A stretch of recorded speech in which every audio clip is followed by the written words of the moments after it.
ஒரு நாளைக்கு ஒரு நாள் வந்துட்டு தங்கத்தோட விலை வந்துட்டு ஏறிட்டே தான் போகுது. லாஸ்ட்டா ஒரு 3 மந்த்ஸ் முன்னாடி பார்த்தா 10ல இருந்தது. அடுத்து நாளடைவுல 11 ஆச்சு. இப்ப 12 ஆச்சு. இப்ப பார்த்தா வந்து ₹12,800 இன்றைய நிலைமைக்கு பார்த்தா ரூ. 12,800 ஆயிருக்கு. ஸோ இதுக்கு மேலேயும் ஏறுமா? இது எந்த இடத்துல போய் சார் நிக்கும்? முடிவு இருக்கா? முடிவு இல்லையா?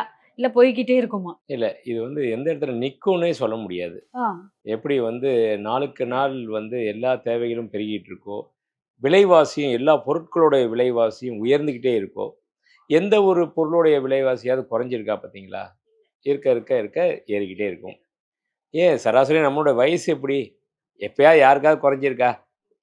ஒவ்வொரு வருஷமும் ஏறிக்கிட்டே இருக்கு. அதுபோல தான் இந்த தங்கத்தினுடைய விலையும் நான் அத பொறுத்தவரைக்கும் தான் அப்படி தான் கம்பேர் பண்ணுவேன்.